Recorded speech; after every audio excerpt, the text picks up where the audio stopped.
Hi, I'm Sterling, and you're here learning American English with me. I have some follow-up videos to do on the perfect tenses, but this new subject just came to my attention this week, so let's do that instead. Don't forget to click like and to subscribe to this YouTube channel. Here's something that we do a lot in English that's completely natural for an English speaker, but for a Spanish speaker it's a little less natural, or maybe it's better to say in Spanish it's done a little differently. In English, a lot of times we often ask for agreement from the person we're talking to by making a statement, a declaration that's not a question, and then we turn that statement into a question with a shortened form of a question added at the end. It's a lot like in Spanish you might ask if the person you're talking to agrees with what you're saying just by adding ¿verdad? ¿Va? ¿Quieres acompañarme? ¿Verdad? In English we do something similar. That's a little more complicated, but it's still simple. For this example, ¿Quieres acompañarme? ¿Verdad?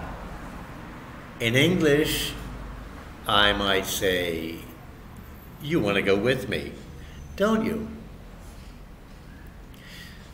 You want to go with me, don't you?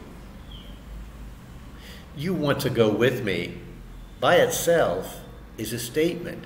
That's not a question. I convert this statement into an affirming question by adding the short negative question after it. Don't you? Don't you what? A longer version of the same question is, don't you want to go with me? But I say instead, to make it shorter, you want to go with me, don't you? I'm not really asking a question, rather, I'm asking for your agreement. I'm asking for your confirmation that you do want to go with me. Notice I just used do in a positive declaration. I'm asking for your confirmation that you do want to go with me. We do that in English a lot too, to emphasize the positive. You do want to go with me. Es como decir, sí quieres acompañarme, ¿verdad? That's a little different subject, but I thought it's worth mentioning in the middle of this explanation. And to say, ¿Quieres acompañarme? That is a direct question. I'm asking you if you want to go with me. But to say, ¿Quieres acompañarme? ¿Verdad? This is what I say when I want to affirm that, yes, you're going with me. ¿Quieres acompañarme? Is really a declaration. It's not a question. But adding the word ¿verdad? At the end is like my question to find out if what I said is true. That word ¿verdad? Changes the statement ¿Quieres acompañarme? Into a question. Well, in English we do the same kind of a thing. First we declare, you're going with me. That's not a question.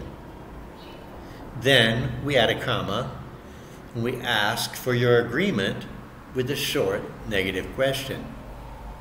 And it's shortened because this question uses only the auxiliary verb that's appropriate for the declaration. You're going with me, aren't you?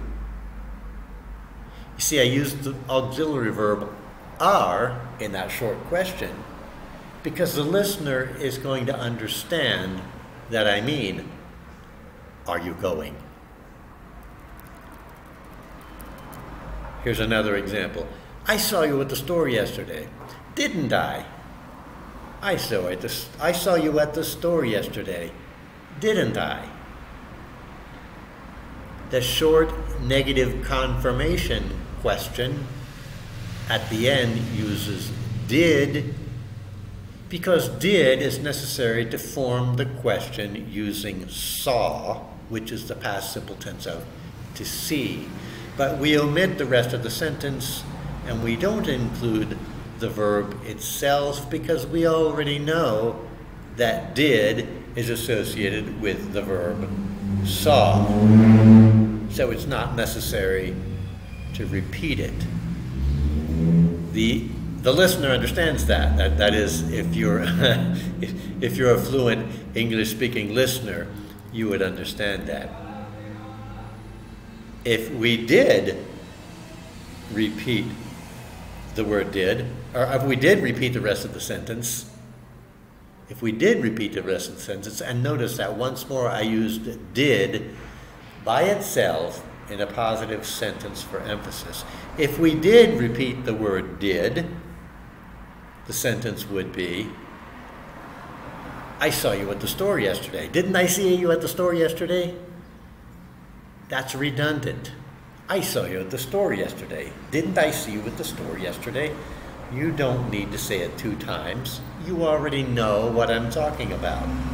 I'm talking about seeing you at the store, so it's not necessary to repeat the entire sentence. So we use the short form. I saw you at the store yesterday, didn't I? Okay, so what I'm going to do is give you some context in the form of a conversation, which I'll do in a follow-up video to this one. I always say I'm going to make follow-up videos, and sometimes I don't. I'll try really hard to make the follow-up video.